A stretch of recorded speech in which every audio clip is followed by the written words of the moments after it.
चष्म्याची अडचण आता होऊ देऊ नका. नंदादीप नेत्रालयात या आणि तुमच्या चष्म्यापासून मिळवा कायमची मुक्ती. कारण आता चष्मा घालवण्याची लासिक शस्त्रक्रिया फक्त 32,999 रुपयात. शिवाय 5,000 रुपयांपर्यंतचे लासिक स्क्रीनिंग अगदी मोफत. ऑफर मर्यादित कालावधीसाठी. तर वाट कसली बघताय, आजच कॉल करा 92-2000-1000. नंदादीप नेत्रालय, न्यू शाहूपुरी, कोल्हापूर. दृष्टी म्हणजे नंदादीप. नुकताच राज्याचा अर्थसंकल्प आणि आर्थिक पाहणी अहवाल सादर केला. 5 नंतर तो वाचल्यानंतर चर्चेला सुरुवात करा. काय वाचायचं? महाराष्ट्र शासनानं नुकताच राज्याचा अर्थसंकल्प आणि आर्थिक पाहणी अहवाल सादर केला. 5 नंतर तो वाचल्यानंतर सभापती महोदय, या सरकारचा अपयशाचा सबळ पुरावा अजून काय असू शकत नाही.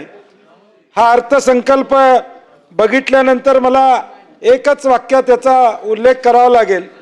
सोन्याचं पाणी दिलेला दागिना, म्हणजे तो दिसताना दागिना अत्यंत चांगला दिसतो, परंतु जवळ गेल्यानंतर बघितल्यानंतर तो सोन्याचं पाणी दिलंय का असं पाणी दिलेलं आहे हे लक्षात येते. स्वयंपाकघरात भांड्याचा आवाज आहे परंतु स्वयंपाक नाही, अशी अवस्था या बजेटची सभापती महोदय या ठिकाणी आहे. कारण की आज या राज्याचे स्थूल उत्पन्न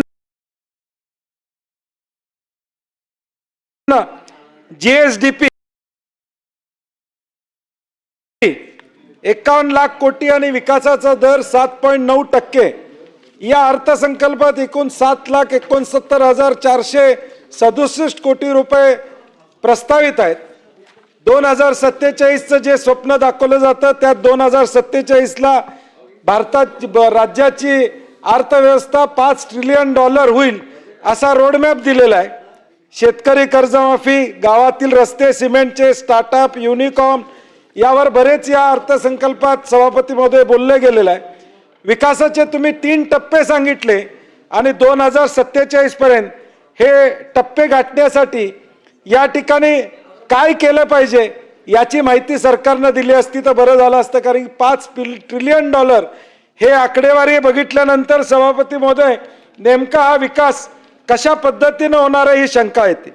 आणि हे विचारण्यामागचं कारणच एवढं आहे कारण की सरकारच्या येलो बुकमध्ये राजकोषीय धोरणमध्ये पुढील वर्षाच्या 26-27च्या विकासाचा दर हा 7.4% या ठिकाणी दाखवलेला. अर्थव्यवस्थेचा आकार 54 लाख कोटी प्रस्तावित केलेला आहे आणि मग $5 ट्रिलियन आपण इकडे चर्चा या ठिकाणी करतो. मुळात विकासाचा दर पुढच्या वर्षाचं जो प्रोजेक्शन आहे ते 2% कमी या ठिकाणी दाखवण्यात आलेलं आहे. यातूनच निश्चितपणे उद्याचं भविष्यकाळ आम्हाला दिसते. परंतु मला या मागची कारणं काही सांगायची आहेत. विकासाचा दर 6% कमी होण्यामागचा आंतरराष्ट्रीय अस्थिर घडामोडी, युद्ध, टॅरिफ, केंद्र सरकारनं अर्थव्यवस्थेची मोजमापाची बदललेली पद्धत, बेस इयर हे केंद्र शासनाने 22-23 या ठिकाणी केल्यामुळं मेथड बदललेली आहे. सर्व्हिस सेक्टरला वेटेज वाढवलेला आहे, IT ला वेटेज दिलेला आहे. त्यामुळे यामध्ये प्रचंड प्रमाणात आपला या सगळ्या गोष्टी घडतात. रुपयाची होत असणारी घसरण, त्याचबरोबर माझी सरकारला विनंती आहे की ministry of statistics and programme इम्प्लिमेंटेशननं नवीन मेथड दिलेले आहे ज्याची अंमलबजावणी या वर्षीच्या एप्रिल पासून होणार आहे. त्याचे फॉर्म्युले दिलेले आहेत. ते लावून या अधिवेशनामध्ये रिवाइज्ड या ठिकाणी जीएसडीपीचे आकडे आपण सांगणार आहात का? त्यातून खऱ्या अर्थानं जीएसडीपी नेमकी काय ही आपल्या लक्षात येईल. महसूल तूट सभापती महोदय, सोप्या भाषेत सांगायचं झालं सभापती महोदय, निरंजन डावकरे जरा सोप्या भाषेत सांगायचं झालं तर सभापती महोदय, घर चालवण्यासाठी मिळणारा पगार कमी पडतोय आणि रोजच्या किराण्यासाठी कर्ज काढावं लागतंय. अशी अवस्था या शासनाची या ठिकाणी. कारण की आकडे काय सांगतात, 2023-24 मध्ये तूट 13,000 कोटी रुपये होती. 25-26 मध्ये ही तूट सभापती महोदय 45,000 कोटीवर पोहोचलेली. 23-24 ची तूट 13,000 कोटीवरनं 45,000 कोटीवर या ठिकाणी पोहोचलेला आहे. 23-24च्या अर्थसंकल्पात महसुली तूट 0.01% म्हणजे 400 कोटी कमी करू असं सभागृहाला सांगितलं होतं. परंतु आता ही तूट जीएसडीपीच्या 1% सभापती महोदय या ठिकाणी पोहोचलेले. फिस्कल डेफिसिटच्या बाबतीत देखील हीच अवस्था या ठिकाणी. रेव्हेन्यू एक्सपेंडिचर प्रचंड प्रमाणात या ठिकाणी वाढलेला आहे. दुसरीकडं विकासाचा भांडवली खर्च कमी केला जातो. काल मी सन्माननीय त्यावेळेचे विरोधी पक्षनेते आणि आत्ताचे मुख्यमंत्र्यांचं भाषण या ठिकाणी ऐकत होतो. विरोधी पक्षनेते असतात त्यांनी भाषणामध्ये काय सांगितलं, कॅपिटल एक्सपेंडिचर हा महत्वाचा आहे. कर्ज काढायला लागलं तरी सरकारनं कर्ज काढलं पाहिजे, परंतु कॅपिटल एक्सपेंडिचर हा कुठल्याही सत्तेत असणाऱ्या सरकारला करणं गरजेचं. काय परिस्थिती आहे आता कॅपिटल एक्सपेंडिचरची? मागच्या वर्षी 24-25 1,09,000 कोटी रुपये होते. यावर्षी 93,000 कोटी झालेलं आहे, म्हणजे 16,000 कोटी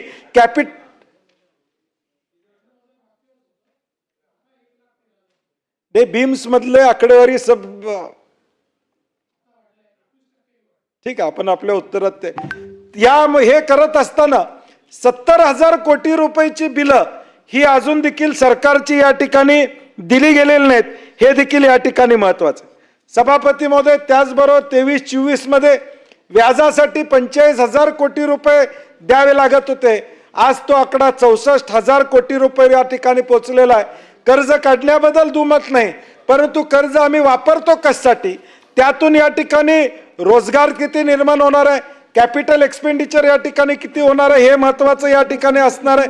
आणि म्हणून हे शिस्त बिघडण्याचं या ठिकाणी जे काही मुद्दे आहेत ते आपल्याला निश्चितपणे दिसून येतील. सभापती महोदय, दुसरा आर्थिक पाहणीतील तक्ता 5.2 हा मी मुद्दामून या ठिकाणी सांगू इच्छितो. मागच्या वर्षी केंद्राकडून 57,692 कोटी रुपयाचं अनुदान अपेक्षित होतं.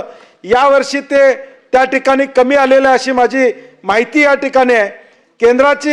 केंद्राकडून मिळणाऱ्या हक्काच्या निधीत देखील घट होते. हे सरकारचं महाराष्ट्राचा हक्क केंद्रासमोर मांडण्यामध्ये या ठिकाणी आपण कमी पडत आहोत का, हाही प्रश्न या ठिकाणी महत्वाचा आहे.